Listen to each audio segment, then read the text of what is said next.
2014. The year we still had Disney XD, where it also gave us shows that were constantly, well, quite the phenomenon, and also said shows that were just lovely to be known to be as iconic. Star vs. the Force of Evil, Gravity Falls, Wander Over Yonder, Kupunowski, and as the list goes on and on.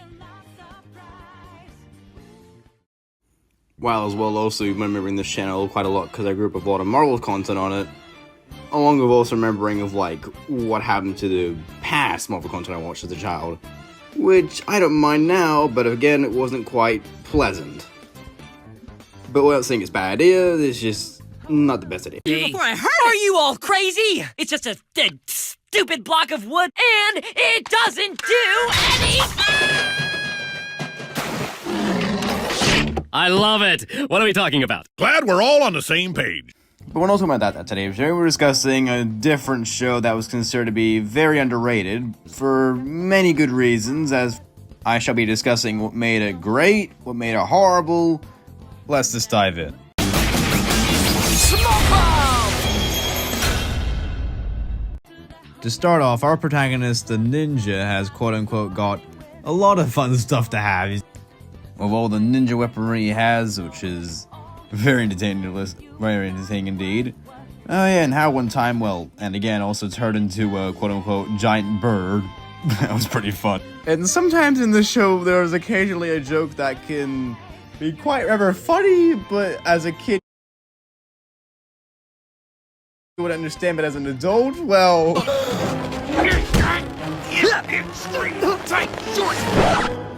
Sup? Hey! You guys are idiots.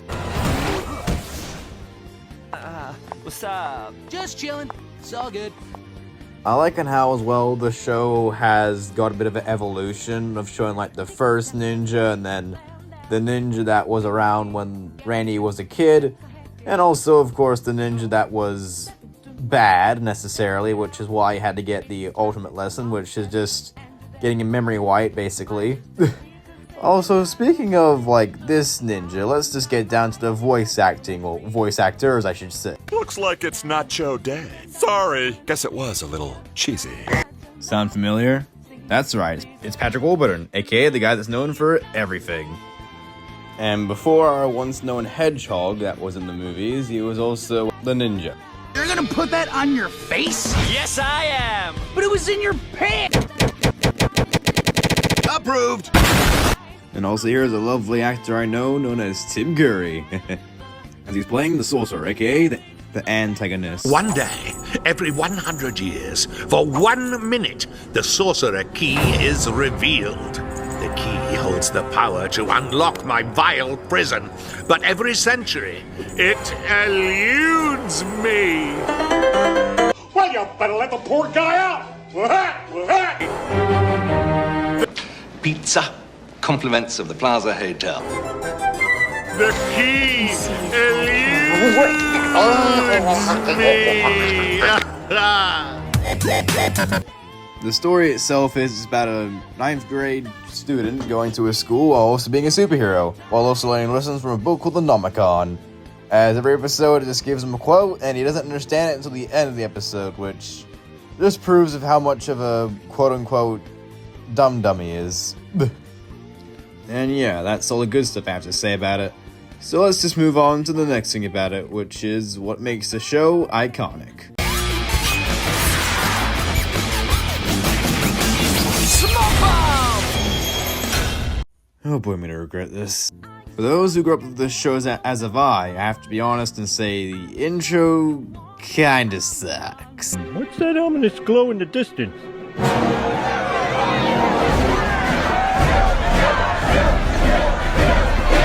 Okay, before you hit on me or anything, I'm just going to explain, like, why it kind of sucks. Let's start by reviewing the intro itself.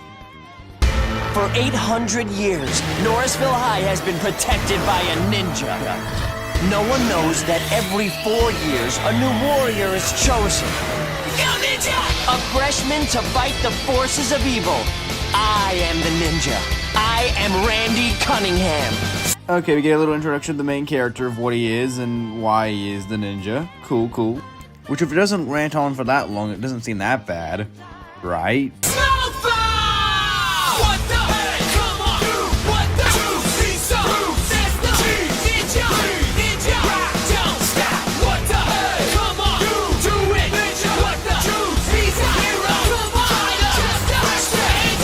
Alright, be honest with me. Did any of that make any sense at all? Because I may have a bad vocabulary, but that right there is... Because besides like the witty humor, it is good to use and occasionally of the show, but as in the song, I don't understand at this point, because you're just saying random words that don't even make sense. You're just literally saying the word hey as a... Well, I don't know. What the hey, man? What the hey? I never will understand that at all. I mean, not only that, but pretty much the entire intro itself is just what happens in the every episode, which may sound fine, but again, it does like shove your face into literally everything, and it does make it seem more not pleasant.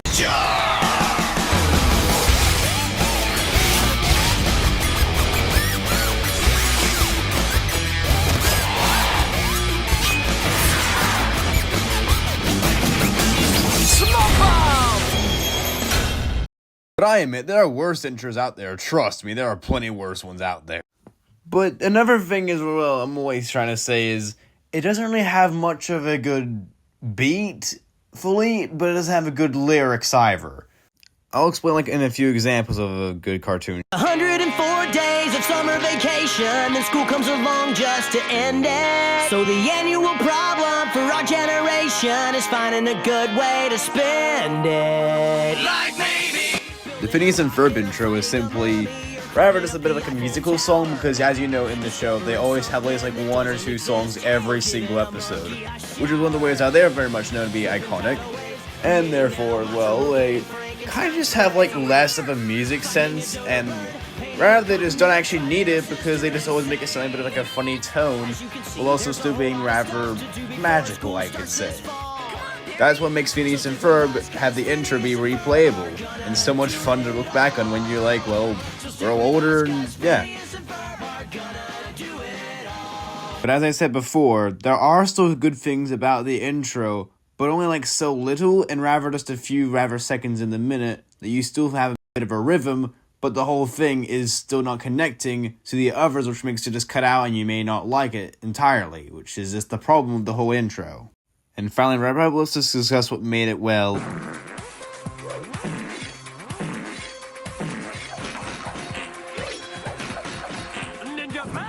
Remember when I said the show was so funny sometimes? Well, this is exactly why I said sometimes. I'm not saying it's a horrible show or anything, I'm just going by basically what everybody else was saying. Let's just start up by going with the humor. You wanna ping me now? There he is! My car! Remember those times when we had to have a certain show or said movie just repeatedly make a constant joke at you a lot of time?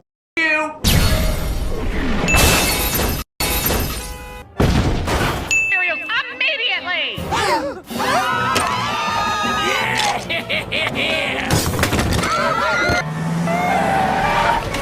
Yep, guy cannot catch a break at all. Rather, I'm just saying that this joke has been overused way too much. Like, at least every episode has it happen, like, once.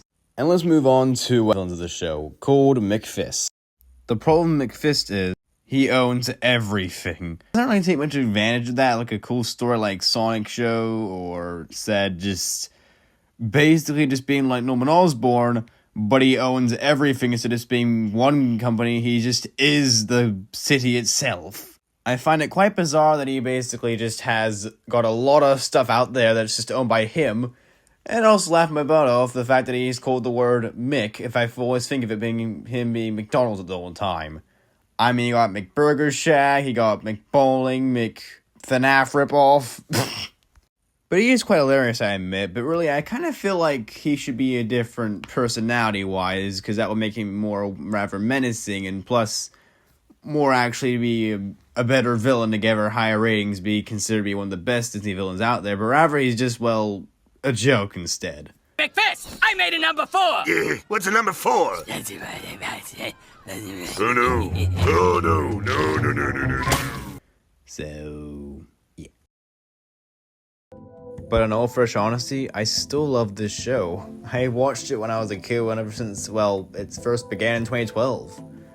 And sadly, as a child, I did see it never really get to end properly, and I only just rewatched all of it now. And I still have to say, I kind of did wish we had another season, because there was quite a few things that I wish got adapted as in the show, considering it was right there, but they didn't finish off that certain time. But really, in the truth be told, we don't really know if this was the actual ending, or it was just a cliffhanger, because that was that short of a show to be.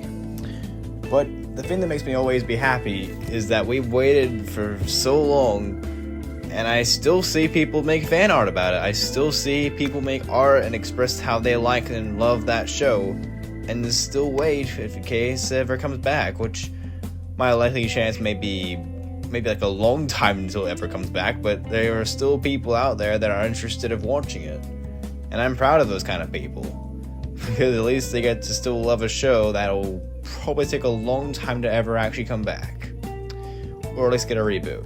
Just saying. As I definitely recommend you should watch this show. I give it a 7 out of 10. Not saying this as a review, just saying it in all honesty. Just go watch it. It's worth it.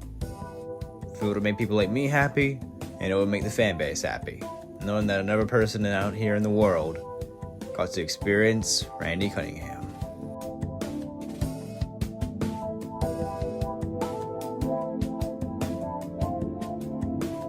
Hey, how are you? I am Ben Schwartz. And I'm Andrew Caldwell, and we're from Randy Cunningham 9th Grade Ninja.